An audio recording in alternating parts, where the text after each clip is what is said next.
Hi friends, எல்லோரும் எப்படி இருக்கீங்க? நல்லா இருக்கீங்களாங்க? நம்ம எங்கே போகிறோம்னு பார்க்குறீங்களா? பயங்கர வெயிலுங்க. பேசுகிறது தெளிவாக புரியுதா என்ன?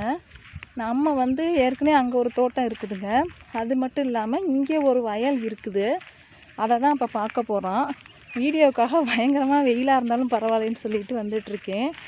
பப்ளு வேறு நம்மளோட துணைக்கு வந்துட்டுருக்காங்கங்க. இன்னும் மாடுகள்லாம் பிடிச்சி கட்டிக்கிட்டு இருக்காங்க ஹஸ்பண்டு. நம்ம இன்னொரு காட்டை காமிக்கலாம் அப்படிங்கிறதுக்காக நான் வந்துட்டுருக்குறேன்.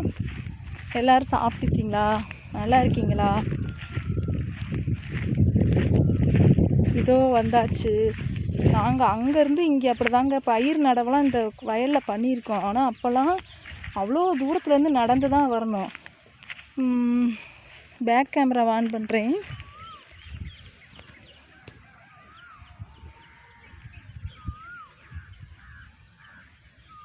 இது தாங்க நம்ம வயல். இதில் நம்ம ஒரு 2-3 வருடமாக நெல் நம்ம போட்டுட்ருந்தோம். இப்போ பார்த்திங்கன்னா நம்ம இடையில மரவள்ளி கிழங்கு குச்சி நடலாம் அப்படின்னு சொல்லிட்டு நாங்கள் ரெடி பண்ணிகிட்டு இருந்தோங்க. அந்த குச்சியெல்லாம் பார்த்திங்கன்னா நம்ம வெளியிலேருந்து தான் வாங்கிட்டு வந்தோம், விதை குச்சின்னு சொல்லிட்டு. அதுக்கு ஒரு வண்டி இதுக்குன்னு ஏற்பாடு பண்ணி விதை குச்சி வாங்கிட்டு போட்டால் அது 1100 கிட்ட ஆயிடுச்சுன்னு நினைக்கிறேன். அடுத்து பார்த்திங்கன்னா இவ்வளோ பெரிய காடும் இப்போ நாங்கள் அழிச்சிட்டோம். ஏன் ரீசன்னா மழை அடிக்கடி பெய்தனால மரவள்ளி கிழங்கு குச்சி நிறைய பட்டு போச்சுங்க. பார்த்திங்கனாலே தெரியும், பட்டு போச்சு. இதில் 1-2 தாங்க இருந்துச்சு. நீங்கள் பார்த்திங்கனாலே தெரியும். இந்த குச்சிகளுக்கு இடையிலலாம் எவ்வளோ புல் பார்த்திங்களா? இவ்வளோ புல் வந்துடுச்சுங்க. நம்மளும் ஒரு தடவை களை வெட்டினோம். சுமார் 6000 செலவு பண்ணி களை வெட்டினோம். ஆனாலும் நம்மளுக்கு அந்த வெட்டுக்கூலி கூட ஆகலைங்க. மறுதடவை மழை வந்தனால அப்படியே விட்டு விட்டு களை அதிகமாகிடுச்சு. என்ன பண்ணுறதுனே தெரியாமல் கடைசியில் மாடை விட்டு கடிக்க விட்டுட்டோங்க. இந்த காடு ஃபுல்லாகவுமே பார்த்திங்கன்னா நானும் ஹஸ்பண்டு என்னோட சின்ன பொண்ணு 3 பேருமா தாங்க நட்டான் அந்த விதை குச்சியெல்லாம். அந்த நறுக்கிறதுக்கு நம்ம வீட்டில் ஒரு மிஷின் இருக்குது. நான் ஏற்கனவே பழைய வீடியோஸ்லாம் போட்டிருக்கேன். அதிலலாம் ஆனால் வியூஸே போகலை. இவ்வளோ மொத்தத்தையும் பார்த்திங்கன்னா வண்டியை வச்சு தான் கரை இழுத்தோம். உழவு ஊழி அதுக்கு முன்னாடி நிறையா இருக்குது. அது இல்லாமல் வண்டி வச்சு உழவு அதாவது கரை போட்டோம். மூச்சு வாங்குது. அதுக்கப்புறம் இந்த இடையில இந்த மாதிரி வாய்க்கால் இருக்குல்ல, இதெல்லாம் ஹஸ்பண்டே எடுத்தார். இவ்வளோ பெரிய காட்டுக்கும் நம்ம ஓரளவுக்கு இதுலையாவது மிச்சம் பிடிக்கலாம் அப்படிங்கிற மாதிரி. ஆனாலும் இப்படியெல்லாம் கரை எடுத்து அந்த குச்சி நறுக்கி நானும் ஹஸ்பண்டுமா சில நேரம் காலையில் செல் லைட்டை பிடிச்சிட்டு கூட காலையில் ஒரு 4-4:30க்கெலாம் குச்சி நட்டுக்கிட்டு இருப்போங்கங்க. அந்த மாதிரியெல்லாம் இதை ஒரு கனவோடு நட்டு முடித்தான். கடைசியில் பார்த்திங்கன்னா அதுக்கப்புறமும் களை எடுத்த வரைக்கும் நல்லா இருந்துச்சு. அடுத்த களை எடுக்கிறப்ப கரெக்டாக மழை கண்ணாப்புனான்னு பேஞ்சிகிட்டு இருந்துச்சு. பார்த்திங்கனாலே தெரியும் புல் எவ்வளோ மோசமாக படர்ந்துருக்கு பார்த்திங்களா? அதுக்கப்புறம் ஹஸ்பண்டு சொன்னார், இனி நம்ம இது செலவு பண்ணுற நேரம் பேசாமல் கிடந்துட்டு போகுதுன்னு சொல்லிட்டு இவ்வளோ பெரிய காட்டை அப்படியே விட்டுட்டோங்க.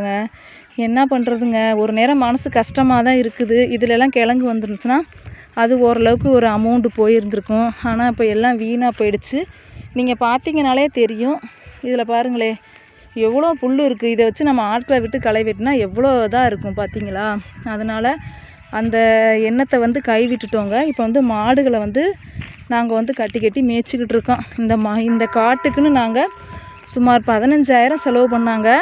எங்களை மாதிரி போட்டவங்களும் அதே மாதிரி ஒரு 2-3 பேர்த்தது இதே மாதிரி ஆயிடுச்சு. அவங்க என்ன பண்ணிட்டாங்கன்னா ஒருத்தவங்க சும்மாவே போட்டுட்டாங்க, செலவு பண்ண முடியாது அப்படின்னு சொல்லிட்டு. இன்னொருத்தவங்க பார்த்திங்கன்னா நெல் அடிச்சிட்டாங்கங்க.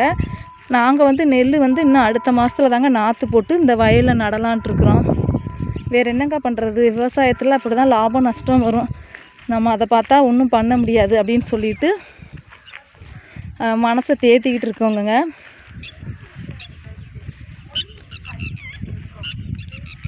நல்லா கிளியராக தெரியல, என்னமோ தெரியல, ஆட்டிக்கிட்டு இருக்கேன்னா என்னமோ தெரியலை.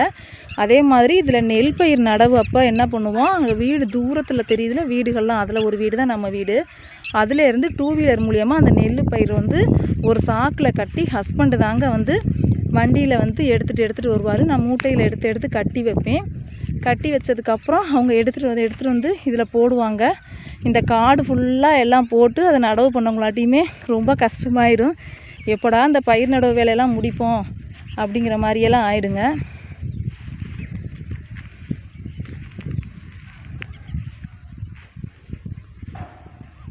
ஓகேங்க, பயங்கரமாக வெயில். இந்த வீடியோ பிடிக்கும்னு நினைக்கிறேன். வீடியோ பிடிச்சிருந்தா லைக் பண்ணுங்கள். ஓகே ஃப்ரெண்ட்ஸ், பாய். பயங்கர வெயில், அதனால் ஒரு மரத்தடி நிழல் இருந்துச்சு, அதில் வந்து உட்காந்துட்டாங்க. என்ன விதமான வீடியோக்கள் போடுறதுன்னு எனக்கு கன்ஃபியூஷனாக இருக்குது. மாடுகளை பற்றி வீடியோ போடணுமா இல்லை இந்த விவசாய வீடியோ போடணுமா அப்படிங்கிறத கமெண்ட் பண்ணுங்கங்க. உங்களோட ஆதரவு தான் எங்களுக்கு வந்து தன்னம்பிக்கை அப்படின்னு ஏற்கனவே சொல்லியிருக்கேங்க. அதனால் நீங்கள் முடிஞ்ச அளவு எங்களுக்கு தொடர்ந்து சப்போர்ட் தருவீங்கிற நம்பிக்கையில் என்னோடய யூடியூப் பயணத்தை நாங்கள் வந்து தொடங்கிட்டே இருக்கோம். ஓகே பாய், தேங்க்ஸ் ஃபார் வாட்சிங். பாய்ங்க.